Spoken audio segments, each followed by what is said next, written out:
Hello students, आप लोग का स्वागत है मेरे YouTube channel Saurabh and Kundan classes में।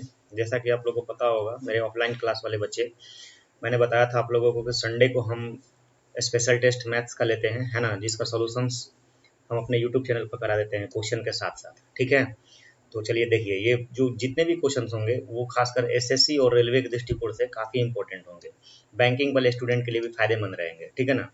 हमारा जो ऑफलाइन बैच है सौरभ एंड कुंदन क्लासेज का, वो नया ऑफलाइन बैच आ रहा है 26 जुलाई को, जो कि आज ही से स्टार्ट हुआ था। ठीक है, इसका टाइमिंग है 9 से 10:30 बजे सुबह में। ठीक है ना। मेरा नंबर है 9937414175। कोई भी क्वेरी करना होगा आप कर सकते हैं। ठीक है, चलिए आते हैं डायरेक्ट क्वेश्चन पर।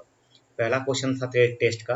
देखिए क्या लिखा हुआ है कि यदि 9 अंकों की संख्या है ना, 95 7x 5y 6z 3 33 से विभाज्य है, तो x plus Y plus Z का मैक्सिमम मान अधिकतम वैल्यू क्या होगा।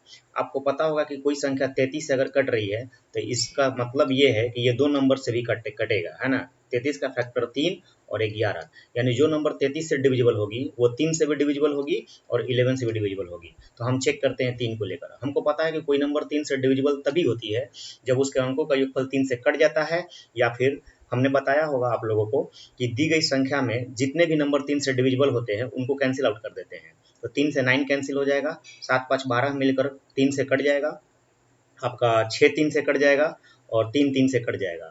अब रिमेनिंग नंबर आपके पास क्या क्या क्या बचा, एक 5 बचा। ठीक है, और बाकी है x प्लस वाई, ठीक है, प्लस जेड। अब इन नंबर को 3 से डिविजिबल कराने के लिए, किससे डिविजिबल कराने के लिए, 3 से। ठीक है, आपको x plus Y plus Z का मैक्सिमम वैल्यू पता करना होगा। ठीक है, तो बाबू देखो, अगर हम ऑप्शन से चलते हैं, बाई ऑप्शन, अगर हम पहला ऑप्शन 27 सेलेक्ट करते हैं तो हम कहेंगे x plus Y plus Z के जगह पर अगर हम 27 लिख देते हैं, ठीक है, तो आपको पता होगा 27 प्लस 5 मिलकर कितना बनेंगे, 32, जो कि 3 से डिविजिबल नहीं होंगे। मतलब पहला ऑप्शन हमारा 27 गलत है। उस तरह से अगर हम 24 लेते हैं तो 24 5 कितना हो जाएगा, 29 हो जाएगा। 24 5 कितना हो जाएगा प्यारे बच्चे, 29 हो जाएगा। 29 भी 3 से नहीं कटता है, इसलिए 24 भी आंसर गलत हो जाएगा। अगर हम 25 लेते हैं तो 25 5 मिलकर कितना होगा, तो आप कहोगे 30 होगा, है ना। तो 25 5 30 जो आता है वो 3 से क्या होगा, डिविजिबल है। इसका मतलब कि हमारा जो एज्यूम है, एज्यूम मैंने किया 25, ये सेटिस्फाइड कर रहा है। अगर हम 26 को लेते हैं तो 26 5 क्या हो जाएगा, 31 हो जाएगा, ये भी नहीं होगा। तो हमारा 4 ऑप्शन में से 3 कैंसिल आउट हो गया। दैट मीन्स आंसर क्लियर कौन होगा, 25 होगा। 11 का कोई आवश्यकता नहीं है। चलिए आगे बढ़ते हैं। ठीक है, अब देखिए नेक्स्ट क्वेश्चन क्या दिया हुआ है। कह रहा है क्वेश्चंस में, ठीक है, कि त्रिभुज पी क्यू आर में Q is equal to 90 degree. आपको राइट एंगल ट्रायंगल बनाना है, एक ऐसा त्रिभुज बनाना है जिसमें एक कोण 90 डिग्री हो। और वो कौन सा कोण होना चाहिए मेरे प्यारे बच्चे, तो आप कहेंगे sir Q is equal to 90 degree. तो Q मैंने यहाँ दे दिया, P यहाँ दे दिया और यहाँ पर R हो गया। पी क्यू आर ट्रायंगल में Q 90 डिग्री हो गया। अब बोला है कि P Q is equal to 8, तो यहाँ पर ये जो लेंथ है 8 है। P R is equal to 17, ये जो लेंथ है 17 है। आपको पता होगा ट्रिपलेट से कि अगर ये 17 है, ये 8 है, तो 8 15 17 का ट्रिपलेट होता है। मतलब यहाँ से यहाँ तक जो वैल्यू होगा वो कितना हो जाएगा, 15 हो जाएगा। ठीक है, नेक्स्ट लाइन दिया है कि यदि कोण P का द्विभाजक QR से बिंदु S पर मिलता है, तो हमारा ये वाला एंगल P है। अगर हम इसको बिसेक्ट करेंगे दो पार्ट में, तो आपको पता होगा कि इसको अगर हम डिवाइड करेंगे तो ये लाइन जाकर PQ पर मिलेगा, है ना। यहाँ से QR पर मिलेगा। मान लीजिए PQ को हम डिवाइड करते हैं, कभी भी एंगल बिसेक्टर होता है तो हम यहाँ क्रॉस कर देते हैं। इसका मतलब कि दो एंगल बट रहा है।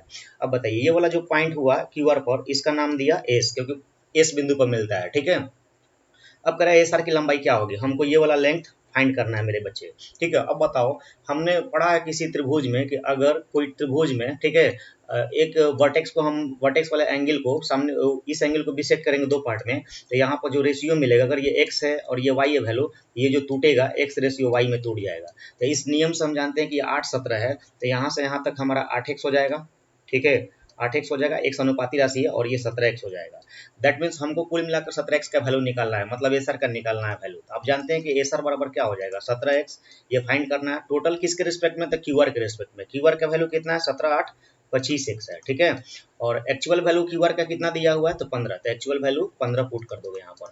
अब आपको पता है x से x कैंसिल आउट हो जाएगा। ठीक है ना, 25 5 बार में और 15 3 बार में, ठीक है, 5 से 3 बार में 17 तिया 51/5, 51/5 का मतलब हो गया, आप 2 से गुणा भी कर सकते हो, 102 आ जाएगा, ऊपर नीचे 2 से गुणा कर दोगे तो इजीली भाग देना नहीं पड़ेगा, ठीक है ना। 102 बटा में आपको सीधे 10 करना होगा और 10.2 आपका आंसर हो जाएगा। 10.2 आपका डी ऑप्शन में है, राइट। चलिए आगे बढ़ते हैं, नेक्स्ट क्वेश्चन देखिएगा मेरे प्यारे बच्चे, ठीक है, समझिएगा ध्यान से। सवाल में क्या कह रहा है, क्वेश्चन को पहले बारीकी से पढ़ने का आदत डालिए और सीखिए ध्यान से कि सवाल में क्या लिखा हुआ है ना। क्या कहना चाहता है, क्वेश्चन का लैंग्वेज ही आपको सबसे पहले पकड़ना होगा। तो देखिए लिखा हुआ है क्वेश्चंस में कि जब एक वस्तु की कीमत में 23% का वृद्धि होता है, इंक्रीजमेंट होता है, तो एक परिवार ने इसकी खपत को इस प्रकार कम कर दिया कि उस पर होने वाला व्यय केवल 5% अधिक था, है ना। तो परिवार ने वस्तु की खपत में कितने प्रतिशत की कमी की है, दशमलव के एक स्थान तक सही आंसर देना है। आपको पता होगा कि किसी वस्तु का कीमत अगर हम 100 रुपये एज्यूम करते हैं, सबसे बेस्ट मेथड आपको बता रहे हैं जहां से आंसर जल्दी आता है, तो उसका कीमत कितना बढ़ गया 23%। तो कोई वैल्यू अगर 100 है, 23% हम इंक्रीज कराएंगे तो वो कितना जाएगा 123 हो जाएगा। अब कह रहा है कि एक परिवार अपना खर्चा खपत कम कर देता है तो उसका खर्चा अभी भी कितना परसेंट बढ़ा हुआ नजर आ रहा है 5%। तो यहाँ से एक्चुअल खर्चा अभी भी कितना हो रहा है 5% बढ़ा हुआ नजर आ रहा है, मतलब 105 का था। आपने देखा कि खपत में कमी कितना किया, तो 123 से 105 पर आने के लिए कितना कमी हो गया, तो आप कहिएगा सर 123 में से 5 घट गया 118 हो गया, ठीक है ना। तो 118 नहीं, केवल 18 हो गया, ठीक है, सॉरी 123 में से आप 105 घटा दीजिएगा तो आपका 18 हो जाएगा, राइट। तो देखिएगा, तो यहाँ पर जो हमारा वैल्यू आ गया 123 माइनस 105 इज इक्वल टू 18 का कमी हो गया, ठीक है। 18 का कमी किस पर हम कर रहे हैं, तो 123 पर कर रहे हैं, एक्चुअल वैल्यू हमारा क्या है, इनिशियल 123 है। तो अब आप कहेंगे 18 का कमी 123 पर, तो 100 पर कितना, तो परसेंट आंसर आ जाएगा।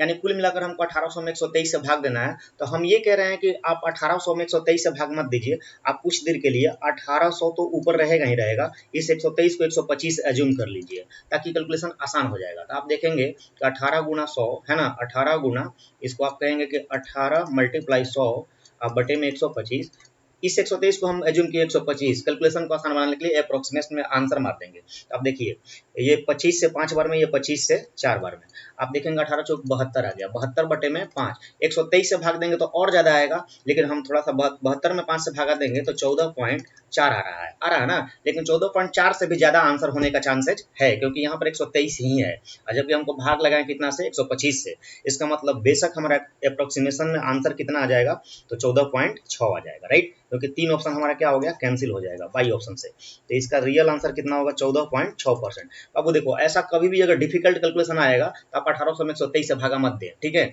आप एज्यूम कर ले किसी नंबर को एक्स्ट्रा एज्यूम कर ले ताकि आपका कैलकुलेशन में करने में टाइम बच जाए, ठीक है ना। आप हमारी बातों को समझ रहे हैं, मुझे लगता है कि पूरी तरह से आपको समझ में आ रहा है। चलिए अगला क्वेश्चन पर आते हैं, ठीक है। देखिए ये वाला क्वेश्चन जो दिया हुआ है बहुत अच्छा है, ज्यामिति का क्वेश्चन कह रहा है कि त्रिभुज एबीसी में AB is equal to 20 centimetre है, BC is equal to 7 centimetre है और AC is equal to 15 centimetre है। तो सबसे पहले आप एक ट्रायंगल बना लेंगे, कोई भी ट्रायंगल, यहाँ बॉन्डिंग नहीं किया है कि राइट एंगल है कि स्केलन है कि इक्विलेटरल है, ऐसा कोई भी बॉन्डिंग नहीं किया, तो एक ट्रायंगल बना लेंगे आप, उसका नामकरण कर देंगे वर्टेक्स A, B और C, है ना। अब आपको बोला AB इज इक्वल टू 20 है, BC इज इक्वल टू 7 है और AC इज इक्वल टू 15 है, ठीक है। अब आगे क्वेश्चन में ये बोला हुआ है कि BC को D तक बढ़ाया गया है, तो BC बोला है तो इधर नहीं बढ़ेगा, जब भी बढ़ेगा तो C की तरफ बढ़ेगा, तो C की तरफ बढ़ाइएगा D पॉइंट तक, मान लीजिए हम D पॉइंट तक बढ़ा दिए। अब अगर हम AD को मिला देते हैं, इसको A और D को अगर हम मिला देंगे बाबू तो यहाँ पर आ गया, ठीक है ना। अब देखिए कह रहा है कि इस प्रकार बढ़ाया जाता है कि दो ट्रायंगल आपके सामने आ गया, कौन सा, एक ट्रायंगल DAB, एक ट्रायंगल DAB, और कह रहा है कि सिमिलर है। DAB कहाँ से कहाँ तक, तो यहाँ से यहाँ तक DAB है, ठीक है, DAB कह रहा है कि सिमिलर मतलब समरूप है, कौन सा ट्रायंगल के, तो क्वेश्चन में लिखा है DCA। आपको पता होगा कि जब दो त्रिभुज सिमिलर होते हैं तो उनकी संगत भुजाएं समानुपातिक होती हैं, तो आप कह सकते हैं कि जब ये दोनों त्रिभुज सिमिलर हैं तो DA बटे में, ठीक है, DA बटे में हम दो ठो लिए हैं, ये वाला DA बटे में DC, ये दोनों सिमिलर है तो बराबर होगा। अब आप देखिए फिर आप कहेंगे AB अगर हम AB साइड को लिए हैं, दोनों ये साइड को लिए हैं, तो अब ये दोनों साइड को लेंगे, AB बटा में CA, चाहे AC कह सकते हैं, ठीक है, बराबर होगा। अगर हम इन दोनों को लेंगे, BD को ले लेते हैं, ठीक है, फर्स्ट और लास्ट को लेते हैं, तो आप कहेंगे BD या DB इक्वल होगा किसके, तो DA के चाहे AD के, ठीक है ना।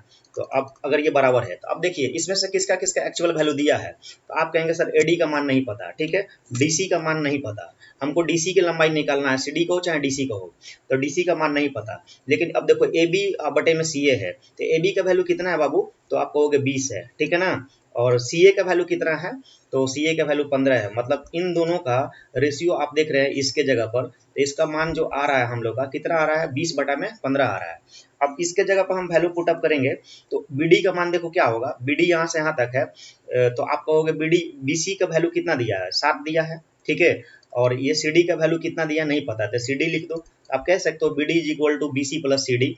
अब देखो नीचे में ए डी दिया है ना, तो ए डी का मान हमको नहीं पता है, ए डी भी लिख दे रहे हैं यहाँ से, ठीक है।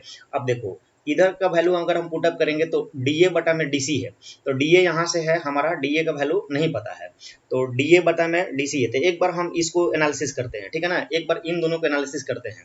तो देखो रेशियोस अगर हम कहेंगे कि एक बार इन दोनों को हम एक साइड में लेंगे, इन दोनों को कंपेरिजन करके हम करेंगे बाबू, तो देखो क्या आ जाएगा, तो आप कहोगे डी ए बटे में डी सी, डी ए बटे में सी डी चाहे D C is equal to कहोगे 20 बटा में 15, 20 बटा में 15 को आपस में कटा दोगे तो कहोगे 4 बटे में 3, तो आप उसको अनुपाती राशि की सहायता से आप मान लोगे 4x बटे में 3x, ठीक है ना। अब देखो अब हम इन दोनों का अगर कंपेरिजन लेकर करेंगे यहाँ से, ठीक है, इन दोनों का कंपेरिजन लेकर करेंगे इसका और इसका, तो अब देखो इसका करेंगे तो यहाँ से हमारा मिलेगा 20 बटा में 15 को हम कह सकते हैं 4 बटा में 3 बराबर 7 प्लस सी डी बटा में ए डी, और यहाँ से इसका वैल्यू हम पुटअप करेंगे, ध्यान से समझोगे बाबू। देखो 20 बटा में 15 को हम लिख सकते हैं क्या, 4 बटे में 3। अब देखो तो एडी का वैल्यू आप देखो क्या आया है, एडी का वैल्यू क्या आया है, 4x आया है, तो एडी के जगह पर हम क्या रख देंगे, 4x रख देंगे। तो अब देखो 4 बटा में 3 ये तो हो ही गया, अब देखो 7 है, 7 लिख दिए। अब देखो सी डी का वैल्यू क्या आया है, 3x आया है, तो 7 प्लस 3x रख दो, ठीक है, 7 प्लस 3x हो गया। अब बटे में यहाँ पर क्या दिया हुआ है, 7 प्लस 3x बटे में एडी, एडी का वैल्यू कितना है, डीए को चाहे एडी को हो, 4x आया है, ठीक है ना। तो अब देखो बाबू क्रॉस मल्टीप्लाई करोगे तो चरचौ के 16x हो जाएगा, चरचौ के कितना हो जाएगा, 16x हो जाएगा। अब बराबर आपका कितना आ जाएगा, 17 के 21 प्लस 3 थिया 9x। तो आप देख रहे होंगे यहाँ से घटेगा तो कितना आ जाएगा, 7x इज इक्वल टू 21 आ गया। तब हम कहेंगे कि x का मान कितना आ गया, तो आप कहोगे सर 3 आ गया, ठीक है। तो हमसे किसका लंबाई पूछा है मेरे प्यारे बच्चे, तो सी डी का लंबाई पूछा है, और C D is equal to कितना आया है, 3x, तो ठीक है 3x आया है, तो 3 इंटू एक्स का मान कितना आया, 3 आया, तो 3 तिया 9 सेंटीमीटर। मतलब इस सवाल का आंसर कितना होगा, 9 सेंटीमीटर। देखो सिमिलरिटी का कंसेप्ट लगाने में बहुत बच्चे को प्रॉब्लम होता है, लेकिन बहुत आसान होता है, सिमिलरिटी का कंसेप्ट समझ जाइएगा, इजी क्वेश्चन होता है, ठीक है। चलिए अगला क्वेश्चन हम लोग पढ़ते हैं। अगला क्वेश्चन में क्या दिया हुआ है, देखो जब भी क्वेश्चन बनता है आपका तो प्रॉफिट और लॉस से बहुत बढ़िया बढ़िया क्वेश्चन बनता है ना। यानी कि एक ऐसा चैप्टर है जिससे कि क्वेश्चन एग्जामिनर जो होता है तरह तरह के क्वेश्चन बनाकर आपका माइंड खराब कर सकता है, लेकिन कंसेप्ट के लेवल पर अगर आप स्ट्रांग रहोगे तो अच्छा पकड़ बनेगा, ठीक है। देखिए क्वेश्चन में ये दिया हुआ है मेरे प्यारे बच्चे कि दो वस्तुएं ए और बी का सीपी समान है, ठीक है, दो वस्तु हैं उनका सीपी समान है। तो मान लो अब दोनों वस्तु का सीपी 100 है, पहला वस्तु का सीपी 100 है, दूसरे वस्तु का भी सीपी कितना है, 100 है। ये ए वस्तु है, ये ए वाला वस्तु है, और ये कौन सा वस्तु है, बी वाला वस्तु है। दोनों का हम सीपी क्या मान लिए, समान मान लिए, ये वाला हमारा सीपी है, दोनों का सीपी समान हो गया, कितना मान लिए, 100। अब बोला कि वस्तु बी को हम 24% हानि पर बेचा जाता है। मेरे प्यारे भाई ये बताओ कि अगर बी को हम 24% हानि पर बेचेंगे तो इसका जो एसपी होगा 100 की सामान को 24% लॉस पर बेचेंगे तो कितना में हम बेच दिए, इसका मतलब कि 100 में से 24 माइनस कर देंगे, 76 में बेच दिए, है कि नहीं। अब कह रहा है कि वस्तु बी को ए के विक्रय मूल्य से 270 रुपए अधिक में बेचा जाता है। अब कह रहे हैं वस्तु बी को ए के विक्रय मूल्य से 270 रुपए अधिक में बेचा जाता है। यहाँ साफ लिखा है कि वस्तु बी को 24% की हानि पर बेचा जाता है, यहाँ सुधारो, यहाँ शायद ए होना चाहिए, ठीक है ना, यहाँ ए होना चाहिए, या मुझे लग रहा है कि ए ही होना चाहिए, क्योंकि यहाँ पर फिर बोल रहा है कि बी को ए के विक्रय मूल्य से 270 रुपए अधिक में बेचा जाता है, तो ए का विक्रय मूल्य तो और कम आना चाहिए ना, लेकिन नहीं। अच्छा चलते हैं सवाल में, देखते हैं कि 100 सीपी मान लिए। अब देखो यहाँ बोला लास्ट में कि यदि दोनों वस्तुओं के बेचने पर शुद्ध लाभ 12% है, यानी कि 12% का मतलब 200 पर 12% लाभ हुआ ना, तो 12 दूना कितना हुआ, 24, यानी कि टोटल देखो 200 सीपी हो गया, सीपी कितना हो गया 200 हो गया, और हमको 12% का प्रॉफिट पाना है, यहाँ से 12% का प्रॉफिट पाना है, तो 200 का 12% 24 हो जाएगा, यानी टोटल एसपी कितना हो जाएगा 224 हो जाएगा। अब इसमें पहला एसपी कितना है 76 है, क्योंकि बी को लिखा है 24% लॉस पर बेचा जाता है, तो 76 है, यानी कि 224 में से अगर हम 76 को माइनस कर देंगे तो एक आ जाएगा ना, तो ए का मान कितना आ जाएगा, तो 224 में से 76 माइनस करो, 6 में से 4 में से 6 गया, 14 में से 6 गया, कितना हो जाएगा 8 6 14, 8 हो जाएगा, 14 में से 6 गया 8 हो जाएगा, ठीक है। और ये हो जाएगा हमारा 21, 21 में से 7 जाएगा 14 हो जाएगा, 148 हो जाएगा, यानी पहला वस्तु का एसपी कितना होगा 148। लेकिन यहीं पर लाइन गलती दिया है, वस्तु बी को 24% के लॉस पर बेचा जाता है, अगर ये 76 में बेचा जाता है तो फिर ये कैसे हो जाएगा, बी को ए के बिक्रय मूल्य से 270 रुपये अधिक में बेचा जाता है, तो ये बिक्रय मूल्य कम हो रहा है ना, इसलिए यहाँ डाटा चेंज कर दो, यहाँ लिख दो वस्तु ए के, वस्तु ए के वस्तु ए को बी के, है ना, वस्तु ए के बी के, अब अच्छा यहाँ सुधार देंगे, वस्तु ए को बी के विक्रय मूल्य से 270 रुपये अधिक में बेचा जाता है, तो बी के विक्रय मूल्य से 270 रुपये अधिक में बेचा जाता है, तब बात क्लियर हो गया। अच्छा यहाँ सुधार दो भाई, यहाँ क्या कर दो, यहाँ ए कर दो, बाकी चीजें आसान था, तो ये डाटा आपका ए यहाँ कर दोगे तो ए का मान फिर देखो थोड़ा सा क्वेश्चन रॉन्ग है, क्वेश्चन सही नहीं दिया है, यहाँ देखो सही सही क्वेश्चन सुधार लो, क्वेश्चन में करेक्शन करना होगा कि यहाँ बी की जगह क्या कर दो ए कर दो, वस्तु ए को 24% की हानि पर बेचा जाता है, तो जब ये ए को 24% की हानि पर बेचा जाएगा तो ये वाला जो मान होगा वो हो जाएगा कितना 76, और ये वाला जो मान होगा ये कितना हो जाएगा 148, इस लाइन के अकॉर्डिंग वस्तु बी को ए के विक्रय मूल्य से 270 रुपये अधिक में बेचा जाता है। देखो क्वेश्चन गलती देता है तो ऐसे ही दिमाग खराब होता है, तो अब चीजें आसान होगी, बस यही सुधारना था। तो अब बताओ यहाँ पर कितना यूनिट का कमी हो रहा है, तो आप कहोगे सर 76 गुना कितना होता है, 70 गुना 140 है, और ये यहाँ से 8 में से 6 गया 2, और ये कितना हो जाएगा 14 में से 7 गया 7, ठीक है 72 यूनिट। आपको क्वेश्चन में 72 यूनिट का वैल्यू दिया हुआ है कितना 270 रुपये, 72 यूनिट का वैल्यू 270 दिया, तो 9 8 72 हो गया, और 9 तिया 27 हो गया। आप देखेंगे कि 2 से कटेगा ये 4 यूनिट, और ये 2 से कटेगा 15 हो गया, आप देखेंगे कि 4 यूनिट का वैल्यू कितना हो गया 15 रुपये। हमसे बोला कि लेख बी का विक्रय मूल्य क्या है, लेख बी का विक्रय मूल्य कितना है प्यारे बच्चे 148, तो अब बताओ 4 से 148 पहुंचना है तो कितना से गुणा करोगे, तो आप कहोगे 4 से 148 पहुंचना है तो यहाँ से कितना से गुणा करोगे तो 148 पहुंच जाएगा। तो देखो कितना से गुणा करेंगे हम लोग, चरती आई 12 आ 2, अच्छा 148 डायरेक्ट 4 से पहुंचना है तो चरती 12 4 7 28, 37 से गुना करेंगे, मतलब 37 गुना 4 का मान हमको निकालना है, 37 गुना 4 यूनिट का मान, तो आपका 1 यूनिट 4 यूनिट का मान 15 आया था, तो 37 गुना 4 यूनिट का मान 15 गुना 37 आ जाएगा, और 15 में 37 से गुना करोगे तो इकाई अंक 5 ही रहने वाला है, तो अच्छा सबका इकाई अंक 5 दे दिया है। देखो बहुत ऐसे ऐसे ऑप्शन होते हैं तो आपको पूरा गुना करना पड़ जाएगा। अब देखो अगर इसको कुछ देर के लिए 30 मानते हो तो 30 में 15 से गुणा करें तो 15 तिया 45, 450 को क्रॉस करेगा, अच्छा 450 सब क्रॉस किया है, मतलब 600 तो नहीं जाएगा, ये तो कंफर्म है, ठीक है ना। तो अब देखो मल्टीप्लाई करेंगे 15 7 105 की 5, और 15 तिया 45 और 10 55, मतलब ऑप्शन नंबर बी इसका सही आंसर होगा 555। एक बार फिर से समझा देते हैं, दो वस्तु ए और बी का क्रय मूल्य समान है, यहाँ दिया है कि वस्तु बी को यहाँ काट करके क्या बना लो ए बना लो, वस्तु ए को 24% की लॉस पर बेचा जाता है, और वस्तु बी को ए के विक्रय मूल्य से 270 रुपये अधिक में बेचा जाता है, रिलेशन दे दिया। तो जैसे ही बोला सीपी समान है, सीपी 100 मान लिए, टोटल सीपी 200, लास्ट वाला लाइन है यहाँ पर कि यदि दोनों वस्तुओं को बेचने से शुद्ध लाभ 12% हुआ, तो 12% यहाँ इंक्रीज करेंगे तो टोटल एसपी कितना हो गया 224 हो गया। अब यहाँ दिया था कि ए को 24% हानि पर बेचा जाता है, तो 100 के सामान में 24% अगर लॉस होगा, 24% अगर लॉस होगा तो 24 यहाँ से माइनस हो जाएगा, कितना में बेचेगा 76 में। अब देखो दोनों वस्तु का विक्रय मूल्य मिलाकर 224 है, तो 224 में से 76 माइनस कर देंगे, कितना बचेगा 148। अब इन दोनों के बीच का अंतर 72 है, 72 का मान 270 दिया है क्वेश्चन से, 4 का मान निकालोगे 15 आ जाएगा, तो 37 से गुणा करेंगे तो ये हमारा हो जाएगा टोटल 148, 148 का मान हो जाएगा 555, एक्यूरेट आंसर। चलिए अगला क्वेश्चन देखते हैं, थोड़ा सा अच्छा क्वेश्चन था। देखिए ये वाला क्वेश्चन क्या कह रहा है, आप टेस्ट दिए होंगे तो अच्छे अच्छे लेवल का क्वेश्चन दिया, बस आपको दिख रहा है कि यहाँ एसएससी फेज 9th में पूछा गया है, ऐसा नहीं है कि फेज 9th में आ गया तो एमटीएस में नहीं आएगा, ऐसा कुछ भी नहीं है, सीएचएसएल में भी आ सकता है, क्योंकि एसएससी का क्वेश्चन है तो वेरीज करते रहेगा, कभी एमटीएस में पूछेगा, कभी सीएचएसएल में पूछेगा, कभी सीजीएल में पूछेगा, लेकिन आएगा जरूर, है ना। तो आप देखो यहाँ लिखा है कि 3 अंकों की संख्या A B C, B C ए और सी ए बी का योगफल हमेशा, ये परसेंट नहीं होना चाहिए, हमेशा विभाज्य होता है। किससे विभाज्य होता है, यही पूछ रहा है। तो आप अब जब ऐसा क्वेश्चन आता है लैंग्वेज प्रॉब्लम ना, तो अपने मन से कोई भी डिजिट मान लो ए बी सी के जगह हम डिजिट एज्यूम कर लिए 1 2 3, ठीक है। तब आपको देखो 1 2 3, ठीक है। अब लिखा है बी सी ए, तो बी सी ए का मतलब 2 3 1, और फिर लिखा है सी ए बी का मतलब 3 1 2। अब कह रहा है कि इनका योग, तब भाई मेरे अगर जोड़ देंगे तो ये भी 6 आएगा, ये भी 6 आएगा, ये भी 6 आएगा। अब कह रहा है कि ये हमेशा किससे विभाज्य होगा, तो जब लास्ट में 6 है तो 35 से कैसे कट जाएगा। और ये 41 देख रहे हो, तो 41 से कटने का कोई स्कोप ही नहीं है। अगर 6 से हम गुणा करेंगे तो हमारा 4 6 के 24, 200 के करीब आ रहा है। 16 से भी गुणा करेंगे तो 16 चौके 64, 600 को क्रॉस कर जा रहा है। गुणा कर लोगे 16 से तो 16 एकम 16, 16 एकम 16 की 6, और ये हो जाएगा 16 चौके 64, 64 है 1, 65 आ गया। मतलब 666 आने का कोई स्कोप नहीं है ना। जब यहाँ से नहीं है तो यहाँ 31 से भी आप देखोगे तो 6 इकाई अंक 6 करोगे तो आएगा नहीं, और 16 करोगे तो बहुत कम हो जाएगा, 16 तिया 48, 26 करोगे तो 26 तिया 78, 700 को पार कर गया। मतलब 31 से भी डिविजिबल नहीं है। कुल मिलाकर किससे कटेगा, 37 से कटेगा। तो इस तरह के क्वेश्चन को आप ऑप्शन से भी एलिमिनेट कर सकते हो, चेक कर सकते हो, या फिर आप इसको तोड़ेंगे तो आप कहेंगे सर 6 गुना 111 तो हो रहा है, तो 111 में प्राइम नंबर क्या छुपा हुआ है, 37, मतलब 37 गुना 3, और ये इसका सही आंसर क्या हो जाएगा, 37 हो जाएगा, ठीक है।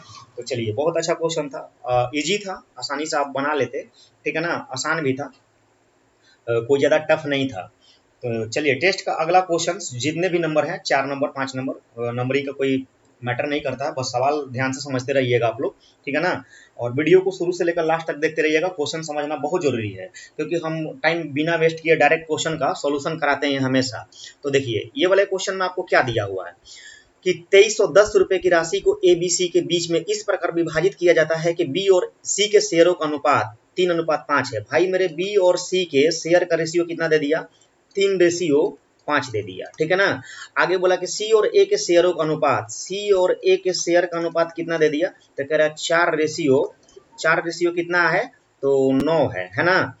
अब आगे कह रहा है कि यहाँ से ए और सी के शेयरों के बीच में अंतर क्या होगा, तो पहले तो सी को मैनेज करो, सी का मान यहाँ 5 है, सी का मान यहाँ 4 है, आप मल्टीप्लाई कर दो, ऊपर वाले इक्वेशन में कितना से, 4 से, और नीचे वाले इक्वेशन में कितना से कर दोगे, 5 से। तो मल्टीप्लाई करने से क्या फायदा हो गया कि ये 12 हो गया, और ये कितना हो गया, 20 हो गया, और ये कितना हो गया मेरे प्यारे बच्चे, 20 हो गया, और ये कितना हो गया, 45 हो गया। इससे फायदा हो गया कि सी का वैल्यू यहाँ भी कितना है, 20 है, और यहाँ भी वैल्यू कितना है, 20 है, इसलिए बराबर कर देते हैं। तो अब देखो हमसे पूछा है कि ए और सी के शेयर में अंतर क्या होगा, तो भाई मेरे सी का शेयर कितना है, 20 है, और ए का शेयर कितना है, तो ए लास्ट में है, ए का शेयर 45 है।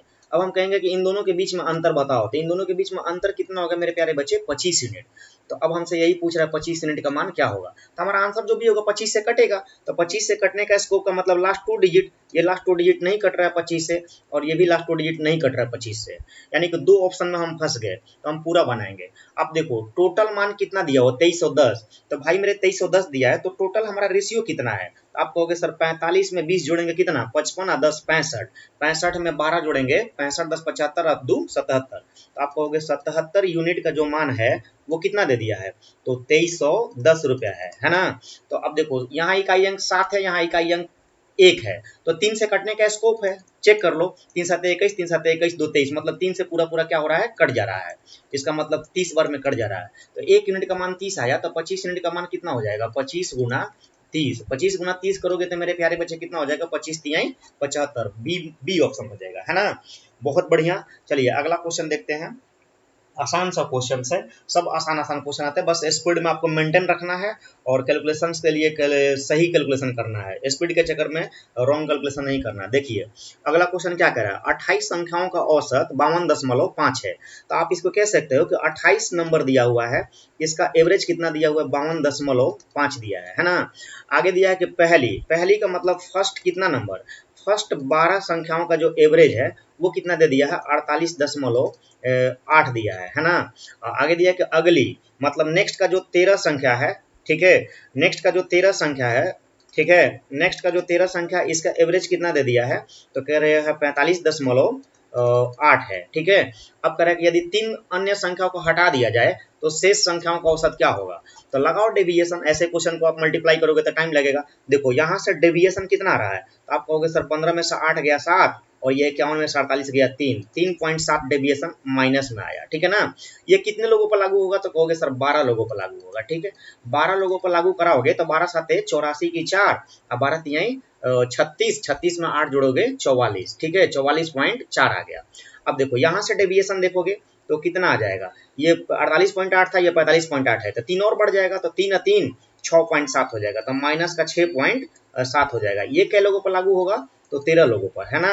तो 13 सात 91 की 1 हो गया और 13 छके 78, 78 में 9 जोड़ोगे तो 2 जोड़ोगे 80 और 7 87, 87.1 हो गया। यहाँ भी डेविएशन माइनस में आया, ये भी डेविएशन माइनस में आया टोटल। तो अब 13 12 25 नंबर का टोटल डेविएशन कितना हो गया, तो आप कहोगे 4 1 5 हो गया और 7 4 11 की 1 हो गया, 8 4 12, 12 है 1 13, 131.5 हो गया माइनस में। इसका मतलब कि जो 3 नंबर गए हैं यहाँ से हटाए हैं वो प्लस में लेके चले गए हैं, तभी ना मेंटेन होगा ये डेविएशन। तो ठीक है, अब इस डेविएशन को आप मैनेज करोगे कितना लोगों में, तो टोटल 28 था, 13 12 25 खत्म, 3 खत्म हो गया, 28 में से 3 निकल गए, तो 25 लोगों में इसको बांट दोगे। अब बताओ अगर हम बाबू 131.5 को अगर हम 25 लोगों में डिवाइड कर देंगे, ठीक है, 25 लोगों में डिवाइड कर देंगे तो क्या हो जाएगा, तो आप भाग दो, 25 5 125 और ये हो जाएगा 6, 25 दूना 50, ठीक है, 25 दूना 50, 15, 25 छक्का 150, 5.25। तो अब हमारा एक्चुअल एवरेज क्या हो जाएगा, हमसे पूछा शेष संख्याओं का एवरेज क्या होगा, तो आप कह सकते हो न्यू एवरेज या एक्चुअल एवरेज जो भी होगा। तो पुराना एवरेज क्या था, 52.5 था, है ना, 50 बोल सकते हो, और माइनस इसमें कितना माइनस करना होगा, तो डेविएशन आया है फाइनली बांटने के बाद कितना, -5.26, तो 5.26 घटा दोगे। तो अब बताओ 50 में से 2 घटाएंगे तो लास्ट में तो 24 होगा ना। तो अब देखो किसके लास्ट में 24 है, दो ऑप्शन तो यहीं से एलिमिनेट हो गया, दो ऑप्शन खत्म हो गया। अब 50 52 में से 5 घटाएंगे तो 51 आने का कोई स्कोप नहीं है, यानी ऑप्शन कितना हो जाएगा 47.24। तो इसका सही आंसर था बी ऑप्शन 47.24। डेविएशन मेथड बहुत बढ़िया होता है, ठीक है, इसी से सवाल करोगे नहीं तो फिर बाद में फंस जाओगे पूरा कैलकुलेशन करने में। उम्मीद करते हैं हमारी बातें आपको समझ में आ रही है, कैलकुलेशन भी आपको समझ में आ रही है, ठीक है ना। चलिए अगला क्वेश्चन देखते हैं मेरे प्यारे बच्चे। अगला क्वेश्चन क्या कह रहा है, देखो बहुत अच्छा अलजबरा का क्वेश्चन आ गया। अलजबरा का क्वेश्चन बहुत ज्यादा हार्ड नहीं होता है, पेपर में आसान ही आसान क्वेश्चन दिए जाते हैं, ठीक है ना। तो देखो क्वेश्चन में क्या कह रहा है, यहाँ लिखा हुआ है क्वेश्चन में कि यदि X square plus 9y square is equal to 40 है और X Y is equal to 4 है ना।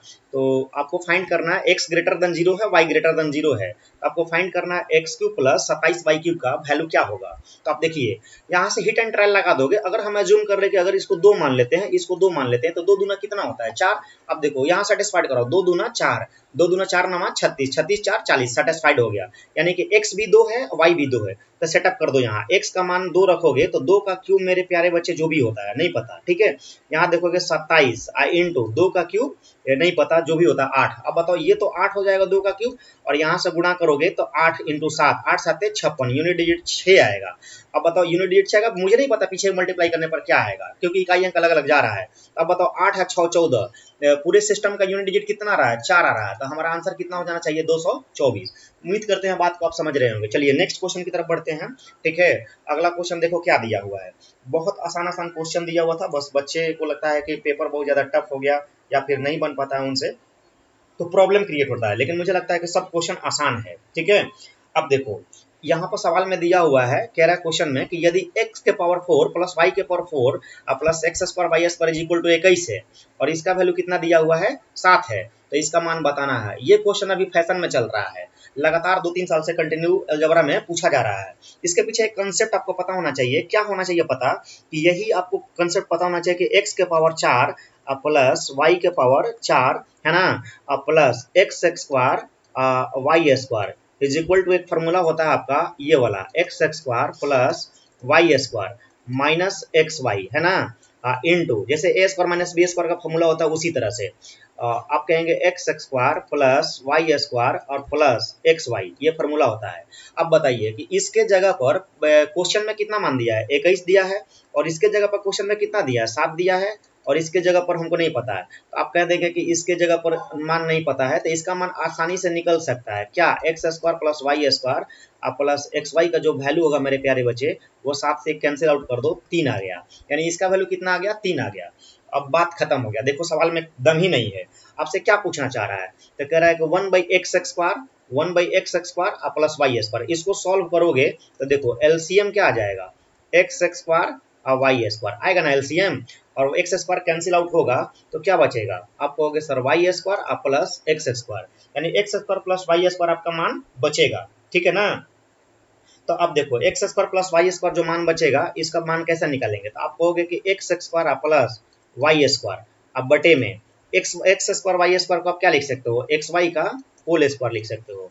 अब दोनों वैल्यू निकालना होगा आपको, देखो इसका मान कितना दे दिया है, इसका मान दे दिया है 3 आ गया, इसका मान 7 आ गया। तो अब ध्यान से समझोगे, एक लॉजिक यहाँ देखोगे कि X square plus Y square minus X Y बराबर में कितना है, 7 है, ठीक है। और देखो X square plus Y square plus है ना एक्स वाई, इसका मान कितना है, 3 है। बाबू अगर दोनों इक्वेशन फर्स्ट में से आप सेकंड को घटाओगे या दोनों को जोड़ दोगे, तो देखो दोनों को जोड़ दोगे तो एक्स वाई कट जाएगा, 2x स्क्वायर 2y स्क्वायर आएगा, 7 3 10 आ जाएगा। तो आप 2 कॉमन ले लोगे तो X square plus Y square का मान कितना आ गया, तो 10/2 बराबर 5 आ गया। हम डायरेक्ट काम करेंगे, अब बताओ X square plus Y square का मान कितना आ गया, 5 आ गया। अगर दोनों इक्वेशन को घटा दोगे तो ये हमारा वैसे भी नावधारा में पढ़ोगे, अगर दो इक्वेशन है एक्स प्लस वाई बराबर समथिंग एक्स माइनस वाई बराबर समथिंग, तो आपको पता होगा कि एक्स स्क्वायर वाई स्क्वायर अगर निकालना होता है तो दोनों का जोड़कर आधा करते हैं, और अगर केवल एक्स वाई का मान निकालना होगा तो दोनों को घटाकर आधा कर देते हैं। 7 में से 3 घटा 4, 4 का आधा 2 हो गया। तो देखो एक्स वाई का मान 2 आ गया और एक्स स्क्वायर वाई स्क्वायर का मान 5 आ गया। यहाँ वैल्यू पुटअप कर दो, वैल्यू पुटअप करोगे तो देखो क्या आएगा, एक्स स्क्वायर वाई स्क्वायर का मान कितना आया है, 5 आया है, और इसका मान 2 आया है, तो 2 का स्क्वायर करोगे तो क्या आएगा, 4 आ जाएगा। तो इसका आंसर कितना हो जाएगा, 5/4। ये समझाने के लिए फॉर्मूला लिखे हैं, अगर आप डिटेल्स में डायरेक्ट काम करोगे तो बहुत तेजी से आंसर आपका आ जाएगा, ठीक है ना। चलिए अगला क्वेश्चन देखिएगा, ध्यान से समझिएगा। ये भी क्वेश्चन कंटिन्यू कई साल से पूछा जा रहा है ना, बहुत ज़्यादा टफ नहीं है, टाइम डिस्टेंस स्पीड से अच्छा क्वेश्चन बनाता है, लेकिन थोड़ा दिमाग अगर लगाओगे तो इजीली बन जाता है, ज़्यादा टाइम नहीं लगेगा। देखिए क्वेश्चन में क्या लिखा हुआ है प्यारे बच्चे, क्वेश्चन में यही दिया हुआ है कि ए और बी 1200 मीटर परिमाप वाले एक वृत्ताकार पथ पर भिन्न भिन्न गति से दौड़ते हैं। यदि वे एक ही समय और एक ही स्थान से शुरू करते हैं लेकिन विपरीत दिशाओं में दौड़ते हैं तो वे पहली बार 3 मिनट में मिलते हैं।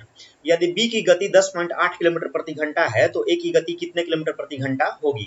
देखो अगर क्वेश्चन मेंटली डायरेक्ट समझ में आ रहा था अच्छी बात है, और फिगर बनाने की कोई आवश्यकता नहीं, लेकिन आप फिगर बना देंगे तो और क्लियर हो जाएगा। आपको बोला है क्वेश्चन में कि एक सर्किल है, सर्किल कितना मीटर लंबा है, तो आपको कह रहा है 1200 मीटर लंबा है।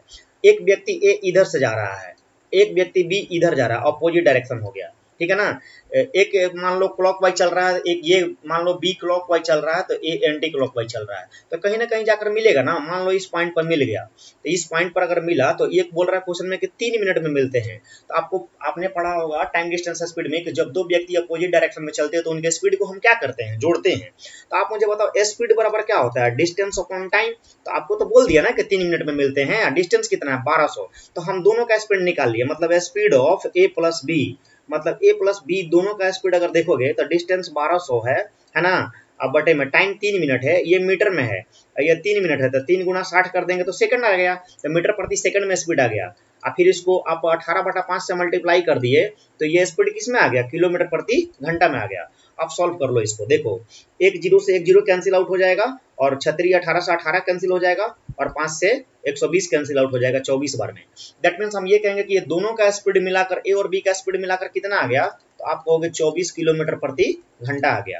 अब क्वेश्चन में दिया था कि बी की गति अगर 10.8 किलोमीटर प्रति घंटा है, भाई मेरे अगर बी 10.8 किलोमीटर प्रति घंटा की गति से चल रहा है ना, 10.8 किलोमीटर प्रति घंटा की गति से बी अगर चल रहा है तो ए भी तो दौड़ रहा होगा, दोनों का गति मिलाकर 24 की है, तो इसमें से हम 10.8 क्या करेंगे, माइनस कर देंगे, तो ए का गति आ जाएगा ना, मतलब स्पीड ऑफ ए आ जाएगा। तो 24 में से 0.8 माइनस करोगे तो 0.2 लास्ट में होना चाहिए, और एक ही ऑप्शन में 13.2 इस सवाल का एक्चुअल आंसर हो जाएगा, ठीक है।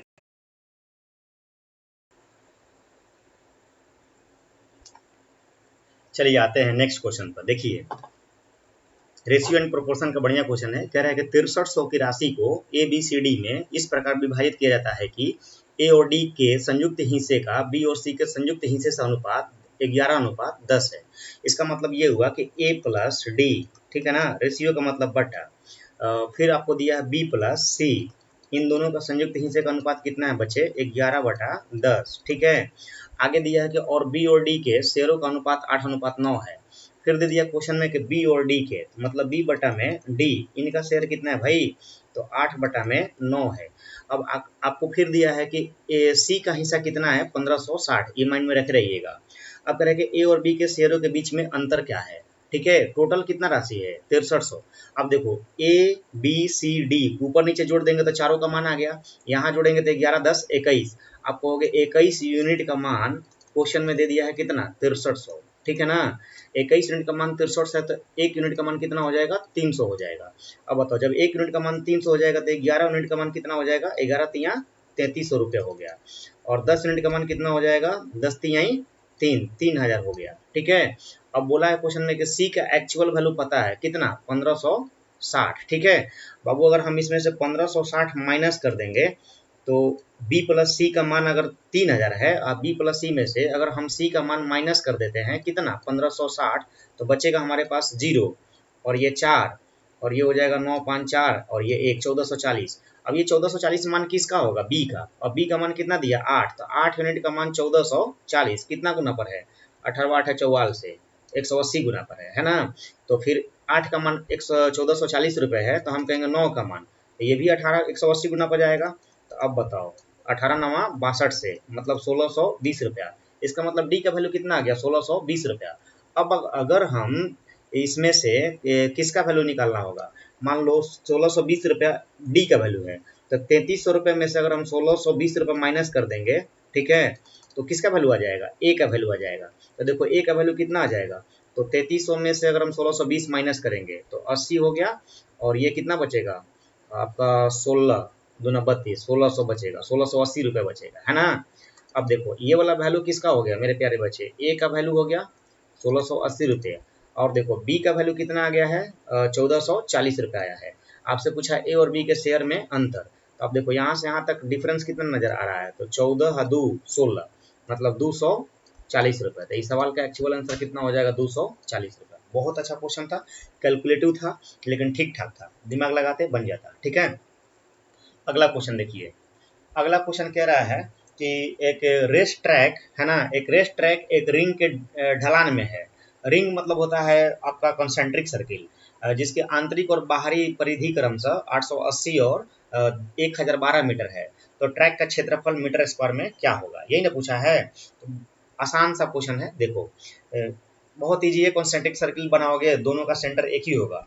बाहर का परिधि दे ही दिया है 1012, अंदर का 880 दे ही दिया है। तो देखो ध्यान से आप फिगर क्रिएट करोगे यहाँ से कि ये मान लो एक सर्किल है, ठीक है। कंसेंट्रिक सर्किल का मतलब दो सर्किल होंगे और सेंटर एक ही होगा। तो ये मान लो छोटा वाला सर्किल है और वो बड़ा वाला सर्किल है। तब आपको देखो अंदर वाला बाहर वाला परिधि दे दिया है, कितना दे दिया है, तो कहोगे 1012 दिया है। अंदर वाला परिधि भी दे दिया है कितना, तो 888 है, कितना है 880 है ना। अब देखो तो यहाँ से हम R1 का मान निकाल लेंगे और यहाँ से हम R2 का मान निकाल लेंगे।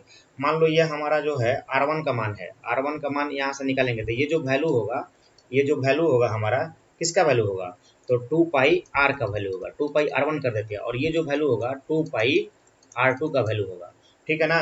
तो आप कैलकुलेट करोगे तो इजीली आपका आंसर आ जाएगा। पाई का मतलब 22/7, पाई का मतलब क्या होता है 22/7, यहाँ से भी कर सकते हो, या फिर आप देखोगे एक फिगर आप याद रखोगे ये वाला, ठीक है, ध्यान से समझोगे, ये फिगर याद रखोगे तो कैलकुलेशन आसान हो जाएगा। अगर हमारा R का मान 7 होता है तो परिधि का मान 44 आता है और एरिया का मान 154 आता है, ठीक है। अब देखो परिधि का मान 44 आता है, तो यहाँ से देखो 44 का क्या है, दुगुना है, 44 दूना 88 मतलब 20 गुना जा रहा है। कितना जा रहा है, 20 गुना जा रहा है, ठीक है ना। क्योंकि 44 का ये क्या गुना है, 20 गुना जा रहा है, तो 20 गुना हो रहा था। इसका मतलब R1 का जो वैल्यू होगा वो डायरेक्ट कह दोगे प्यारे बच्चे, R1 का वैल्यू 20 सत्ते कितना हो गया 4 से, मतलब R1 का वैल्यू 140 आ गया। अब देखो ये क्या गुना है यहाँ से, तो आप कहोगे 44 में इसमें हम डिवाइड करेंगे 1012 में, 1012 में 44 से डिवाइड करेंगे तो देखो कितना बार में जा रहा है 11 से 4 बार में 11 9 99, और ये हो जाएगा आपका 2, 11 दूना 22, ठीक है ना, 92, और 4 से 23 बार में, यानी ये 23 गुना पर है, यानी ये कितना गुना पर है, 23 गुना पर है। तो अब बताओ जब ये 23 गुना पर है तो R2 का जो मान हो जाएगा 23 सत्या क्या होता है, 160 से, तो 161 सेंटीमीटर आ गया। उम्मीद करते हैं आप हमारी बातों को समझ रहे हैं, इसका कंसेप्ट लगाकर कैलकुलेशन को खत्म कर दिए। तो हमारा R1 और R2 का मान आ गया। अब देखो हमको रिंग का एरिया निकालना है। एरिया का मतलब हमको यही वाला पार्ट का एरिया निकालना है, ट्रैक का। ये वाला जब एरिया निकालोगे बाबू, आप कहोगे बड़ा वाला क्षेत्रफल में से छोटा वाला क्षेत्रफल सर घटा दो, ठीक है। इसका मतलब पाई R2 स्क्वायर में से, पाई R2 स्क्वायर में से हम माइनस करेंगे किसको, पाई R1 स्क्वायर को, ठीक है ना। तो पाई तो कॉमन रहेगा, तो पाई का मान 22/7 कॉमन ले लो, ठीक है। अब देखो R1 square minus R2 square, या R2 square minus R1 square, तो आप कहोगे यहाँ से आपका जो वैल्यू आ जाएगा कितना आ जाएगा, तो आप कहोगे 161 का स्क्वायर माइनस 140 का स्क्वायर, ठीक है ना। आप इसको स्क्वायर मत निकालो, a plus B minus B कर दो, आपका कैलकुलेशन थोड़ा सा इजी हो जाएगा। 22/7, अब देखो a प्लस बी करोगे, a प्लस बी करोगे तो इन दोनों को जोड़ दो, इन दोनों को जोड़ोगे बाबू तो 161 है 140, 301 हो जाएगा, और इन दोनों को घटा दो, इन दोनों को घटाओगे तो कितना आ जाएगा, 21 आ जाएगा, है ना। अब देखो 17 के 21 आ गया, ठीक है। आप इसको मल्टीप्लाई कर दोगे तो 22 तिया 66, 22 तिया 66, 66 इंटू 301, यानी इकाई अंक क्या आने वाला है, 6 एकम 6। तो केवल एक ऑप्शन में 6 दिखाई दे रहा है, आपका आंसर कौन सा होगा, सी ऑप्शन, ठीक है। चलिए अच्छा क्वेश्चन था, ठीक ठाक था, कैलकुलेशन था, इजी था। लेकिन अगला क्वेश्चन देखोगे, अगला क्वेश्चन क्या है कि एक डीलर एक वस्तु पर उसके क्रय मूल्य से 40% अधिक अंकित करता है और अंकित मूल्य को 15% और 25% की दो क्रमागत छूट देकर उसे बेचता है। यदि उसे 43 रुपये की हानि होती है तो वस्तु का अंकित मूल्य क्या है। आसान क्वेश्चन है, लेकिन कैलकुलेशन इसमें भी नजर आ रहा है, ठीक है ना। बोला है क्वेश्चन में कि वस्तु के क्रय मूल्य से 40% अधिक पर अंकित करता है, ठीक है। तो आप मान लोगे यहाँ से वस्तु का सीपी क्या मान लोगे, सीपी को 100 मान लो। अगर सीपी 100 हो गया तो एमपी कितना होना चाहिए, 140 रुपया अधिक अंकित करता है, 40%। अब बोला है कि दो ठो क्रमागत बटा देता है, एगो 15% का, एगो 25% का। तो आप बताओ एसपी कितना होना चाहिए, तो आप कहोगे 140 पर क्रमागत बटा दिया कितना का, 15%। 15% का मतलब क्या होता है, 3/20 होता है ना। मतलब 20 का सामान 3 डिस्काउंट देगा तो 17 में, मतलब 17/20 में। आप फिर देखो 25% का मतलब 1/4, तो मतलब 3/4 में सेल करेगा, ठीक है। तो ये एसपी हो गया। अब हमको कह रहा है कि 43 रुपये की लॉस होती है तो वस्तु का अंकित मूल्य क्या होगा। तो अब बताओ एम सीपी और एसपी में रिलेशन स्थापित कर दो। हम कहेंगे सीपी और रेशियो एसपी का वैल्यू निकाल लो। तो देखो सीपी का मान कितना आया है बच्चे, 100 आया है, ठीक है ना। एसपी का मान कितना आया है, आपको 140 मल्टीप्लाई 17/20 है ना, मल्टीप्लाई 3/4। आप कैलकुलेट करेंगे तो 20 साते 4 से 7 बार में, ठीक है। अब बताओ यहाँ 4 से गुना कर दो, 4 से गुना कर दोगे तो ये 4 क्या हो गया, खत्म हो गया। अब देखो इनके बीच जो रिलेशन आ गया 17 इंटू 7 इंटू 3 आ गया, और ये 400 हो गया। तो सीपी और एसपी के बीच में रिलेशन आ गया। तो अब देखो ये तो 400 वैल्यू हो गया ना, ये 400 हो गया, और इसको मल्टीप्लाई कर दोगे तो 17 के 21 या 17 51 इंटू 7, तो ठीक है 51 इंटू 7 कर लो। 51 इंटू 7 करोगे तो 7 एकम 7 और 7 पचे 35, तो 35 हो गया, मतलब 357 हो गया। अब बताओ यहाँ से डिफरेंस सीपी और एसपी के बीच कितना आ रहा है, 43 का। तो आप कहोगे सर डिफरेंस तो 43 ही आ रहा है, और क्वेश्चन में लॉस भी 43 का ही हो रहा है। इसका मतलब 43 यूनिट का मान 43 दिया है, ठीक है। 43 यूनिट का मान कितना दिया है, 43 दिया है। तो 1 यूनिट का मान कितना हो जाएगा, 1 हो जाएगा। तो आपको बोला कि वस्तु का अंकित मूल्य क्या होगा। तो अब बताओ सीपी का मान कितना है, 400, क्योंकि 1 यूनिट का मान 100 आया। तो सीपी का मान 400 है, आपसे एमपी पूछा है, तो सीपी का मान 400 है, यानी कि 100 एक्चुअल में बराबर है किसके, 400 के, ठीक है। तो 140 बराबर होगा कितना के, तो ये 4 गुना पर है, तो ये भी क्या गुना पर होगा, 4 गुना पर, ठीक है। 14 चौके 56, 560 रुपये। सवाल को एक बार फिर से समझ लो, अच्छा क्वेश्चन है।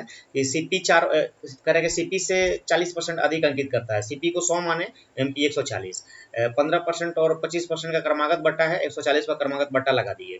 ये एसपी का मान यहाँ से यहाँ तक आया, सॉल्व करने में टाइम लगता है, इसलिए सीपी एसपी के बीच रेशियो लगा दिए, रेशियो कैलकुलेशन को खत्म कर देता है। तो ये रेशियो 400 और 357 का आया। क्वेश्चन बोला 43 रुपये का लॉस होता है, तो ये सीपी है ये एसपी है, लॉस साफ साफ दिख रहा है 43 रुपये का हो रहा है, यानी 43 का मान 43, तो 1 का मान 1, यानी सीपी का मान कितना, 400। तो ये 100 बराबर 400, तो 140 बराबर 560। आसान सा क्वेश्चन था, ऑप्शन नंबर बी। ठीक है, अगला क्वेश्चन देखते हैं। देखो नेक्स्ट क्वेश्चन दिया है, ध्यान से समझोगे, आसान आसान क्वेश्चन चल रहा है ना, बहुत ज्यादा टफ नहीं है, दिमाग लगाओगे आसानी हो जाएगा। कह रहा है क्वेश्चन में कि एक दुकानदार एक वस्तु का विक्रय मूल्य उसकी लागत मूल्य से 20% अधिक अंकित करता है। यदि सीपी से 20% की वृद्धि होती है और वह विक्रय मूल्य से 16% की वृद्धि करता है, तो उसका लाभ प्रतिशत बढ़ी हुई लागत पर क्या होगा। ठीक है ना, तो मान लो अगर आप बाबू सीपी को कुछ देर के लिए अगर 100 मान लोगे कि सीपी 100 रुपए है, तो एसपी जो होगा वो कितना बढ़ाकर अंकित, कितना बढ़ाता है निर्धारित, तो विक्रय मूल्य जो है लागत मूल्य से 20%, एसपी 20% बढ़ा देंगे 100 से, तो 120 हो जाएगा। अब क्वेश्चन में ये लिखा है यदि क्रय मूल्य में 20% की वृद्धि होती है, तो नया क्रय मूल्य जो होगा हमारा, वो नया क्रय मूल्य कितना हो जाएगा, तो 20% बढ़ा दोगे तो 120 हो जाएगा ना। अब आगे बोला है कि और विक्रय मूल्य में 16% की वृद्धि होती है। भाई मेरे विक्रय मूल्य में कितना परसेंट की वृद्धि होती है, 16% की वृद्धि होती है। तब अब वो यहाँ से देखो, यहाँ से 16% की वृद्धि कराओगे, तो 16% का इंक्रीजमेंट अगर कराओगे, तो देखो 16% का इंक्रीजमेंट कराओगे तो क्या हो जाएगा, तो आप कहोगे 120 का 16%, तो 120 का 16% अगर निकालोगे, 120 का 10% निकालोगे तो 12 हो जाएगा। ठीक है, और 6% निकालोगे तो 1.2, 1.2 में 6 से गुणा करोगे 7.2, है ना, तो 12 7 19, 19.2, तो मतलब टोटल हो जाएगा 120 में 19 जोड़ोगे 139.2। कैलकुलेशन मेंटली कर सकते हो, 139.2 हो गया। समझ में आई बातें। तो ये वाला हमारा आ गया नया एसपी और ये नया सीपी है। अब बोला है कि उसका लाभ प्रतिशत बताइए, तो नया वाला लागत पता, नया वाला लागत कितना है 120, ठीक है ना, तो 120 पर इतना बढ़ता हुआ नजर आ रहा है, तो अब बताओ लाभ परसेंट निकालना है, तो अभी तुरंत आप लोग देखो दिमाग लगा दो यहीं से कि 120 पर ये बढ़कर इतना हुआ है तो 16% के बराबर है, और यही लाभ पूछ रहा था। फिर से थोड़ी ना हम घटाएंगे 19.2 अब बटे में 120 गुना 100, तो फिर तो वही बतिया हो जाएगा। लाभ परसेंट देखो 120 पर 16% बढ़ा है, और यहाँ लाभ परसेंट पूछ रहे थे 120 से आप मैनेज करके जाओगे, तो फिर लाभ परसेंट निकालोगे तो ये भी 120 है, ये भी 120 है, तो बराबर हो गया ना। तो आप बेशक आंसर मार दोगे कितना 16%। क्यों मार दोगे 16%, क्योंकि यहाँ से 120 से बढ़ा है, 16% का मान आया, और यही आपसे पूछ रहा है बेस 120 को लेकर फिर से पूछ रहा है कि लाभ परसेंट क्या होगा। तो आप दिमाग लगा दोगे यहाँ पर 16% आंसर हो जाएगा। लेकिन बहुत सारे बच्चे अपना समय भी गंवा देंगे, कहेंगे सर यहाँ सीपी है ये एसपी है, दोनों का अंतर निकालो 19.2 फिर 120 करो फिर गुना 100 करो, टाइम वेस्ट हो जाएगा। ठीक है ना, आसान क्वेश्चन है। अगला क्वेश्चन देखो, बढ़िया क्वेश्चन था, ठीक ठाक था। ये ट्रिग्नोमेट्री का क्वेश्चन आ गया। ट्रिग्नोमेट्री बहुत आसान नहीं पूछ रहा है पेपर में। अब ट्रिग्नोमेट्री में आपका कैलकुलेशन बढ़वा रहा है और ठीक ठाक कैलकुलेशन करवा रहा है। ठीक है ना, तो अच्छा क्वेश्चन है। देखो ट्रिग्नोमेट्री का बढ़िया क्वेश्चन क्या दिया हुआ है। कह रहा है कि यदि sec theta plus tan theta बराबर बटे में sec theta minus tan theta बराबर 5/3, 0 degree is less than theta is less than 90 degree, तो cosec theta plus cot theta का मान आपको फाइंड करना है। ठीक है ना, ये तीन तीन मान दिया है। तो सबसे पहले आप इस तरह का क्वेश्चन कभी भी देखोगे तो क्रॉस मल्टीप्लाई करोगे तो भी टाइम लगेगा। इससे बढ़िया कि आप कंपोनेंडो एंड डिविडेंडो लगा दो। क्या लगा दो, कंपोनेंडो एंड डिविडेंडो। ये कहता है कि एक बार अंश में हर को जोड़ दो, एक बार अंश में हर को घटा दो। अब देखो अंश में हर को जोड़ेंगे तो सेक टेन थीटा कट जाएगा, क्या बचेगा सेक थीटा, और सेक थीटा 2 सेक थीटा आ जाएगा। और अंश में हर को घटा देंगे, इसमें से इसको घटा देंगे तो सेक थीटा कट जाएगा, क्या बचेगा आपका, घटाओगे तो 2 टेन थीटा आ जाएगा, है ना। तो ठीक है, अब बराबर में एक बार अंश में हर को जोड़ोगे तो ऊपर 8 आ जाएगा और नीचे घटाओगे तो 2 आ जाएगा। ये दो दो कैंसिल हो गया। ठीक है, तो आपका मान आ गया 2 चौके 8, 2 चौके 8। तो सेक थीटा बटा में टेन थीटा का मान आ गया 4/1। अब वो पता है कि सेक थीटा बराबर 1/cos थीटा होता है ना। सेक थीटा 1/cos थीटा और ये टेन थीटा होता है sin/cos थीटा होता है। तो कॉस कॉस तो खत्म हो जाएगा ना, और इधर आ गया हमारा कितना 4/1। तो 1/sin क्या होता है, तो आप कहोगे सर 1/sin तो क्या होता है भाई, कोसेक थीटा होता है। तो cosec theta is equal to 4 बटा कितना आ गया 1 आ गया। तो cosec theta is equal to क्या होता है, हाइपोटेनस बाई लंब परपेंडिकुलर। अब यहाँ से एक ट्रायंगल बना लो। देखो अगर हम ये थीटा मान लेते हैं तो ये वाला वैल्यू 4 दिया है और परपेंडिकुलर का वैल्यू 1 दिया है, तो इसका मान हो जाएगा रूट में 15 हो जाएगा। बोलो बात समझ में आ रहा है। अब वैल्यू देखो किसका निकालना है, कह रहा है कोसेक थीटा, कॉस थीटा और कॉट थीटा का मान क्या होगा, तो निकाल कर रखो यहाँ। देखो कोसेक थीटा निकालोगे तो अभी जस्ट निकाले 4/1 आया है, ठीक है। अब प्लस कॉस थीटा देखोगे तो कॉस थीटा क्या होता है, आधार बटा में कर्ण, तो रूट 15 बटा में, है ना, √15/4 और कॉट थीटा क्या होता है, तो आधार बटा में लंब, तो √15 में लंब कितना है भाई 1। आप इसको सिंप्लीफाई करोगे तो इजीली सिंप्लीफाई कर सकते हो, एलसीएम 4 आएगा, एलसीएम 4 आएगा तो ये वाला ऑप्शन क्या कर रहा है, हटाओ इसको। और ठीक है, अब बताओ एलसीएम 4 आएगा तो 4 चौके 16 आ गया, तो 16 आ गया तो ये सब 8 है, ये भी हटाओ ये भी हटाओ, ऑप्शन नंबर ए, ठीक है ना। 16 अब प्लस यहाँ से देख सकते हो ये 4√15 और ये 1√15, 4 आए 1 5√15, तो 16 प्लस 5√15/4, इसका सही आंसर क्या होगा बच्चे, ए होगा। ठीक है, बढ़िया क्वेश्चन था। अगला क्वेश्चन देखोगे, देखो टाइम एंड वर्क का जो क्वेश्चन है दिया हुआ है कि एक निश्चित कार्य को करने के लिए ए बी से 40% अधिक कुशल है। एक साथ कार्य करते हुए वे किसी काम को 15 दिनों में कर सकते हैं। ए काम शुरू किया और 15 दिनों के बाद काम छोड़ दिया। बी और सी मिलकर शेष काम को अगले 10 दिनों में पूरा करते हैं। सी अकेले मूल कार्य का 1/3 भाग इसमें कर सकता है, मतलब कितने दिन में कर सकता है। तो थोड़ा सा लैंग्वेज प्रॉब्लम है, आप ध्यान दोगे तो मुझे लगता है कि ज़्यादा टाइम नहीं लगेगा, बस इजीली आपसे बन जाएगा, है ना। तो देखो आपको साफ साफ बोला है कि ए बी से 40% अधिक कुशल है, मतलब एफिशिएंसी के बारे में बात कर दिया। ठीक है, तो देखो आप डायरेक्ट लिखो, यहाँ पर ए हो गया, ठीक है, यहाँ पर बी हो गया, ये रेशियो हो गया एफिशिएंसी, ई मैंने एफिशिएंसी। ए बी से 40% अधिक कुशल है, 40% का फ्रैक्शन वैल्यू होता है 2/5। तुलना किया है बी से, तो बी का मान 5 हो गया, तो ए का मान हो जाएगा 5 या 2 7, ठीक है, ये 5 2 7 हो गया। आगे बोला है कि जब एफिशिएंसी का रेशियो निकाल लिए तो टाइम का रेशियो इसका उल्टा हो जाएगा, 5:7 हो जाएगा, ठीक है ना। अब बोला है कि वे किसी काम को 15 दिनों में कर सकते हैं दोनों मिलकर, तब बताओ दोनों का एफिशिएंसी मिलाकर कितना है, 7 5 12, तो टोटल वर्क जो हो जाएगा 7 5 12, 12 इंटू 15 दिनों में, ये टोटल वर्क हो गया। टोटल वर्क कितना हो गया, 12 इंटू 15 बराबर 180, 180 टोटल वर्क हो गया।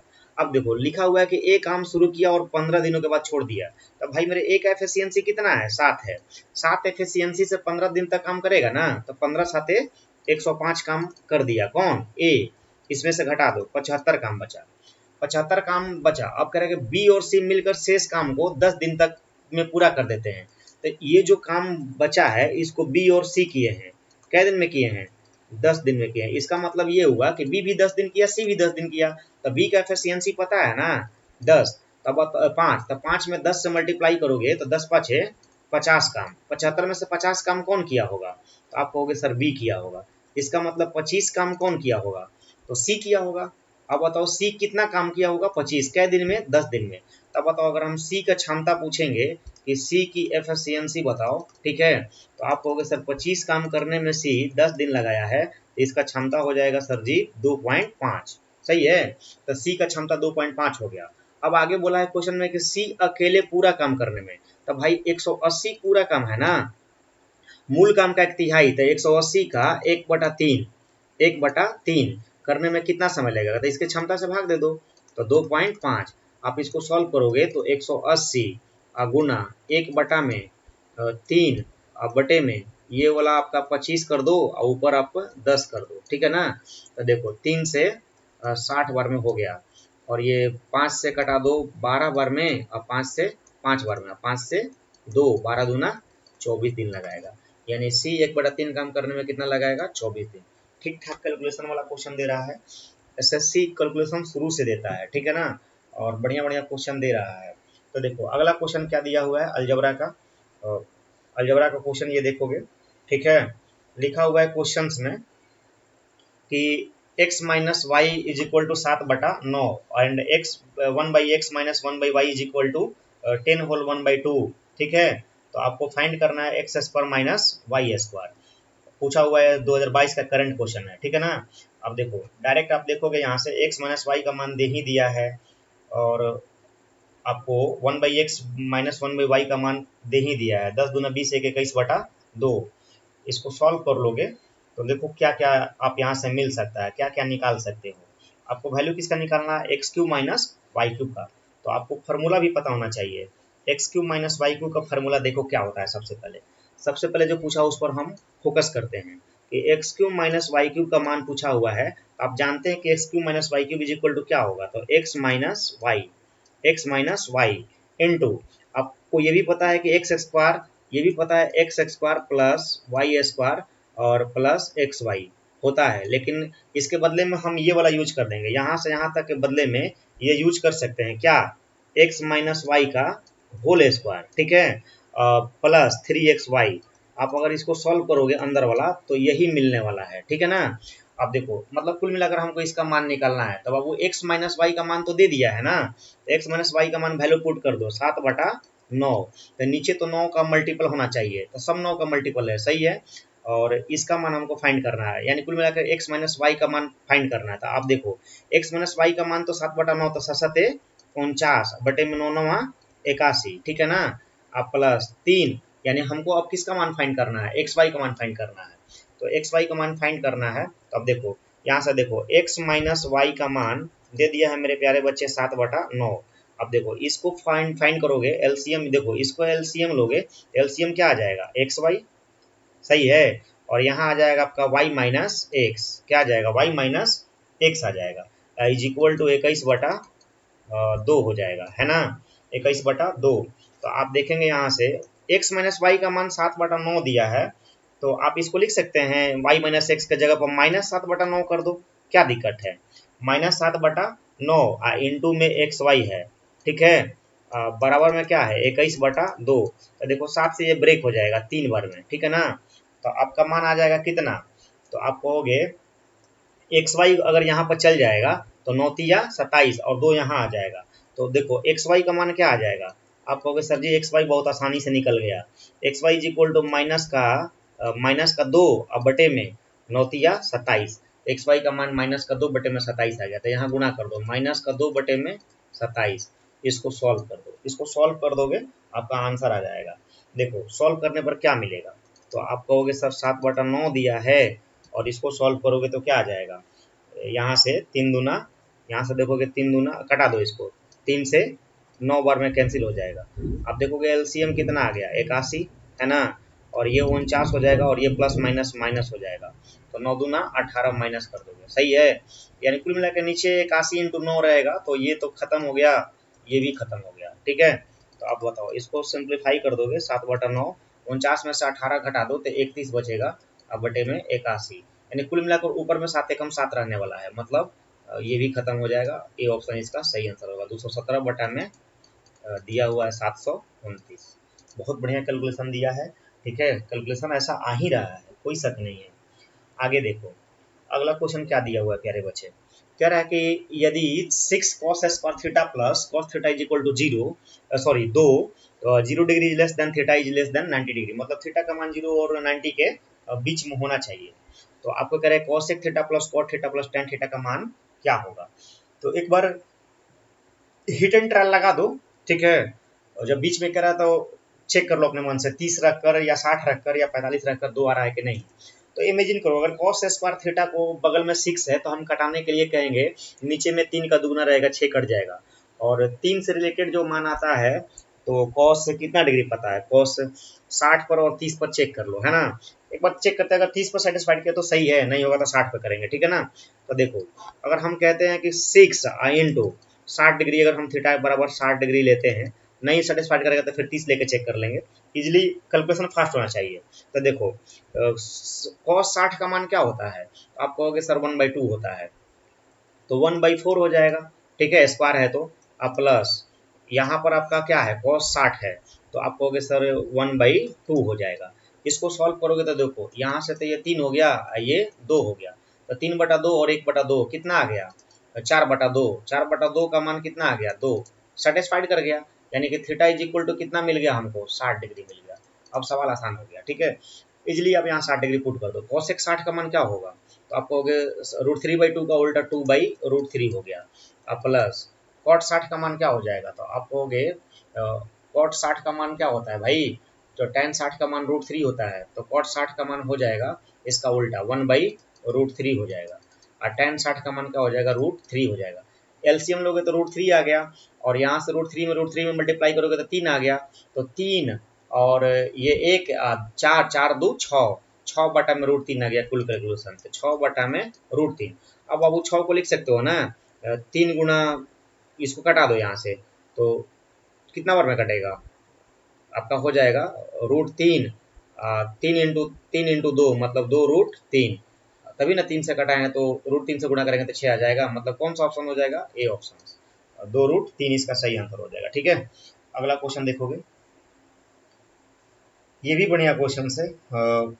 एसआई में तरह तरह के क्वेश्चन आते रहते हैं। दिया हुआ है कि एक निश्चित राशि 10% प्रति वर्ष की दर से 4 वर्षों में 14,641 रुपये हो जाती है, मतलब ये अमाउंट का मान है।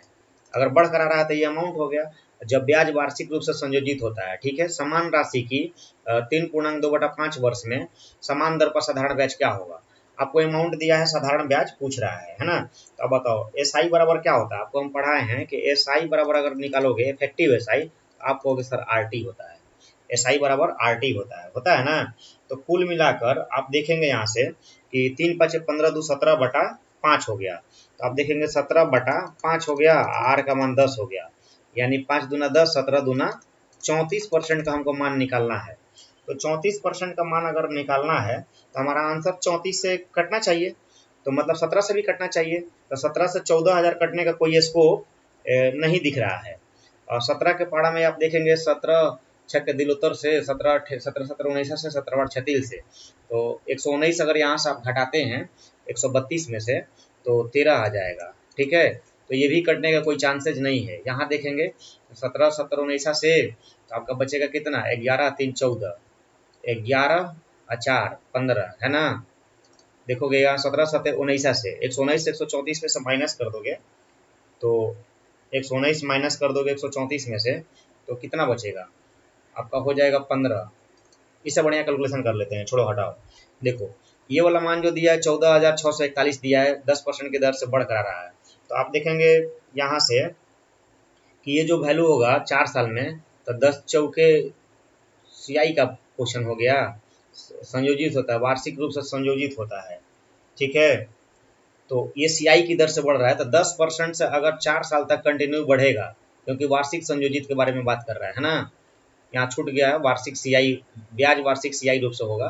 तो 10% से 4 साल में अगर बढ़ेगा तो आपका डायरेक्ट रेट हो जाता है, आपको हम पढ़ाए हैं 46.41%। 10% के रेट से 4 साल में डायरेक्ट इफेक्टिव सीआई होता है 46.41%। तो आप कह दोगे यहाँ से कि 46.41% का 146, क्योंकि ये तो इंटरेस्ट हो गया, तो 146.41% का वैल्यू कितना दिया हुआ है? तो आप कहोगे सर 146 और 4 1 रुपये दिया हुआ है। अब बताओ पॉइंट हटाएंगे यहाँ से, तो आपको कहा जाएगा कि 1% का मान बताओ। तो आप बताओ 1% का जो मान होगा, तो आप कहोगे 146 4 1 अब बटे में 146 और कितना 4 1 है ना। 1% का मान हो गया, दशमलव हम यहाँ से हटा देंगे तो ऊपर में हमारा गुना 100 आ गया। अब आपको मान निकालना है एसआई का। एसआई कितना परसेंट आया था? 34% आया था। आप निकाल दो एसआई जो होगा वो एसआई कितना हो जाएगा, तो 34 से मल्टीप्लाई कर दो। अब बताओ ये वाला कैंसिल आउट हो जाएगा पूरा, तो 34 में 100 में गुणा करोगे तो क्या आ जाएगा? 3400 आ जाएगा। ठीक है, तो 3400 आंसर होना चाहिए ना। साधारण बैच कितनी होगी? 3400 होना चाहिए ना भाई। लेकिन यहाँ पर क्या पूछ रहा है? समान दर से साधारण ब्याज पर राशि कितनी होनी चाहिए? तो केवल 34 नहीं, हमको निकालना है कितना? 134%। ठीक है, तो आपका आंसर आ जाएगा 134,000। इसीलिए हम लोग वहाँ चेक कर रहे थे तो नहीं मैच कर रहा था। ठीक है, एक बार फिर से समझ लो। कह रहा है कि एक निश्चित राशि 10% प्रति वर्ष की दर से 4 वर्षों में इतना रुपये हो जाती है जब ब्याज वार्षिक रूप से सीआई से संयोजित होता है। यहाँ छूट गया है। ठीक है, समान राशि की राशि इतना वर्ष में समान दर पर साधारण ब्याज पर कितनी हो जाएगी, यानी आपको फाइनली राशि निकालना है। तो आप देखो एसआई का मान 34% आ गया, मतलब कुल मिलाकर राशि निकालने के लिए आपको 134% निकालना है। और आपको 10% के रेट से 4 साल में इफेक्टिव सीआई का जो मान होता है 46.41 होता है। तो आप डायरेक्ट देखो अमाउंट दिया है 100% मूलधन हो गया और ये सीआई हो गया, तो 146.41% का मान इतना दिया है। 1% का मान निकालोगे, एसआई नहीं निकालना है, अमाउंट निकालना है। अमाउंट कितना आया है एसआई की रेट पर? 134%। तो एक अमाउंट हो जाएगा 100 इतना बटा में इतना मल्टीप्लाई 100 इंटू 134, कैलकुलेट करोगे आएगा कितना? 134,000। ठीक है, ऑप्शन नंबर सी इसका सही आंसर जाएगा। अगला क्वेश्चन देखोगे, ठीक है ना। देखो लास्ट क्वेश्चन होगा हम लोग का, शायद इसके बाद क्वेश्चन नहीं होगा असाइनमेंट में, जो भी हम आपको टेस्ट लेने के लिए दिए थे। और ये आपका लास्ट क्वेश्चन दिया हुआ है कि एक व्यक्ति का मासिक व्यय उसकी मासिक बचत से 40% अधिक है, उसकी मासिक आय में 40% की वृद्धि होती है और मासिक व्यय में 60% की वृद्धि होती है, तो वह एक महीने में 2070 रुपये अधिक बचाता है, उसका प्रारंभिक मासिक खर्च क्या है। तो बहुत सारा रिलेशन दे दिया है, बहुत ज़्यादा टफ नहीं है, आसान है। डाटा जैसे जैसे दिया है वैसे वैसे आप सॉल्व करते जाओगे, ठीक है ना। थोड़ा सा सेव होने में टाइम लगता है, वीडियो जो पढ़ाते जाते हैं बीच बीच में सेव होता है, उसके लिए हमको रुकना पड़ता है। तो देखो आसानी से हम लोग सवाल को सॉल्व कर सकते हैं। तो 40% का डाटा फ्रैक्शन में मूव करोगे तो क्या आएगा, तो 40% इज इक्वल टू 2/5 है ना। तो देखो यहीं से हम लोग सॉल्व करना स्टार्ट करते हैं। 40% इज इक्वल टू 2/5, तो लिखा हुआ है कि उसका मासिक व्यय उसकी मासिक बचत से 40% अधिक है। तो आय मतलब इनकम और एक्सपेंडिचर और सेविंग। आपको बोला कि मासिक बचत से 40% अधिक है, मासिक व्यय मासिक बचत से 40% अधिक है, 2/5, यानी बचत अगर 5 है तो खर्चा 7 हो जाएगा, 2 अधिक हो जाएगा, तो 7 और 5 12, यानी इनकम 12 हो जाएगा, ठीक है। अब बोला कि उसकी मासिक आय में 40% की वृद्धि होती है, तो अब 40% निकालने के लिए अपने मन से क्या करेंगे, एगो जीरो यहाँ पर बढ़ा देंगे, अपने मन से एगो जीरो क्या करेंगे, बढ़ा देंगे कैलकुलेशन आसान करने के लिए। ये भी 70 हो गया, ये 50 हो गया, तो जीरो बढ़ाने से कैलकुलेशन क्या हो गया, ईजी हो जाएगा। अब देखो लिखा है कि उसका इनकम जो है मासिक इनकम जो है 40% बढ़ जाता है, तो 120 का 10% कितना होता है, 12, 12 चौका 48 बढ़ेगा, तो बाबू 48 बढ़ गया है ना। तो 48 बढ़ जाएगा, तो यहाँ से नया इनकम कितना हो जाएगा, 120 प्लस 48, तो 40 20 60 168 हो जाएगा, ठीक है। आगे बोला है कि मासिक व्यय में 60% वृद्धि होती है, तो 10% 7 हो गया, तो इसका 60% अगर बढ़ाएंगे, 60% बढ़ाएंगे हम लोग, तो 7 छके 42 बढ़ जाएगा, तो 42 बढ़ेगा तो 70 और 40 30 और 100 और 10 112 हो जाएगा, है ना। तो अब बताओ यहाँ से, तो वह एक महीने में इतना रुपया अधिक बचाता है, तो बचत देखो कितना हो रहा है, 168 में से 112 घटा दो, तो 68 में से आप 18 घटाओगे तो 50 होगा, 6 और जोड़ दो, यानी कि 56 अंतर होना चाहिए, ठीक है।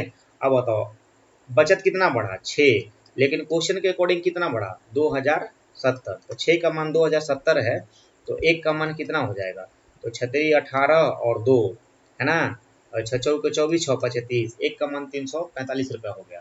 तो आपको बोला कि उसका प्रारंभिक मासिक खर्च क्या है, तो भाई मेरे प्रारंभिक मासिक खर्च देखो क्या है, तो प्रारंभिक मासिक खर्च कितना है, 70 यूनिट है, कितना यूनिट है, 70 यूनिट है, मतलब इसमें हम प्रारंभिक मासिक खर्च निकालना होगा, तो हम निकाल सकते हैं आराम से कि 345 में मल्टीप्लाई करना है कितना से, 70 से, यानी कुल मिलाकर हमारा क्या हो जाएगा, एक जीरो रहेगा, और 7 से मल्टीप्लाई करोगे, 7 पचे 35, 7 चौका 28 और 3 31, 150 लास्ट में आना चाहिए, मतलब ऑप्शन नंबर सी 24 150, ठीक है।